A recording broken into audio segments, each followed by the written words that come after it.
Hi, అందరికీ నమస్కారం. నేను పల్నాడు పిల్లని. అందరూ ఎలా ఉన్నారు? ఈరోజు మెంతాకు చికెన్ ఎలా చేయాలో చూద్దాము. మెంతాకుని కట్ చేసుకోవాలి. ఆనియన్స్, పచ్చిమిర్చి, టమాటాని కట్ చేసి పక్కన పెట్టుకోండి. ఒక ప్యాన్లో ఆయిల్ వేసుకోవాలి, 3 to 4 table spoons. Oil heat అయ్యాక ఆనియన్స్, పచ్చిమిర్చి వేసి ఫ్రై అవ్వనివ్వండి. ఫ్రై అయ్యాక టమాటా వేసి ఫ్రై చేయండి. చిటికెడు పసుపు, టేస్ట్కి సరిపోయేంత సాల్ట్ వేసుకోండి. కరివేపాకు కూడా వేసుకోవాలి. చాలా టేస్టీగా ఉంటుంది. ఫ్రెష్ మెంతాకు తీసుకోండి. ఇప్పుడు మెంతాకు వేసి ఫ్రై అవనిద్దాము. నేను 1 కప్పు తీసుకున్నాను మెంతాకు, 1/2 kg చికెన్కి. ఇంకా ఎక్కువ వేసుకున్నా బాగానే ఉంటుంది.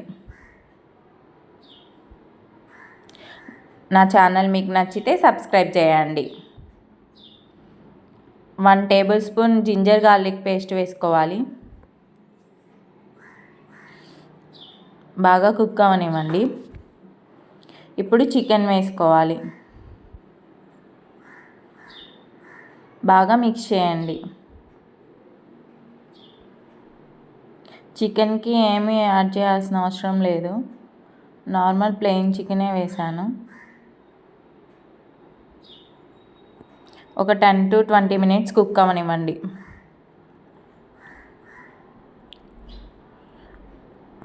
టేస్ట్కి సరిపోయేంత కారం వేసుకోండి. నేను 1.5 టేబుల్ స్పూన్ వేసుకున్నాను.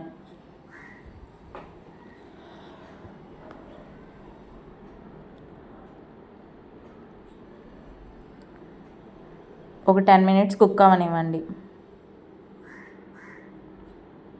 వాటర్ ఏం పోసుకోవాల్సిన అవసరం లేదు, తక్కువ వాటరే పడుతుంది. చికెన్లో ఉన్న వాటరే మనకి బయటకు వస్తాయి. ఆ వాటర్తోనే కుక్ అయిపోతుంది చికెన్.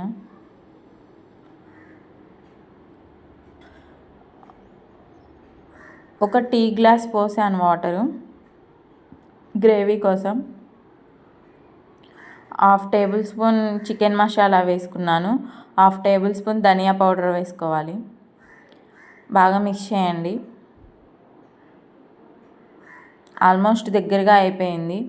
ఇప్పుడు కొత్తిమీర వేసుకొని గార్నిష్ చేసుకోవడమే. ఎంతో టేస్టీగా ఉండే మెంతి ఆకు చికెన్ కర్రీ రెడీ అయిపోయింది. ఇప్పుడు టేస్ట్ చేసి ఎలా ఉందో చెప్దాము. మెంతాకు చాలా మంచిది హెల్త్కి.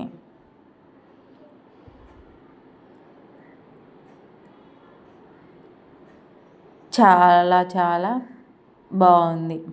మీరు కూడా ట్రై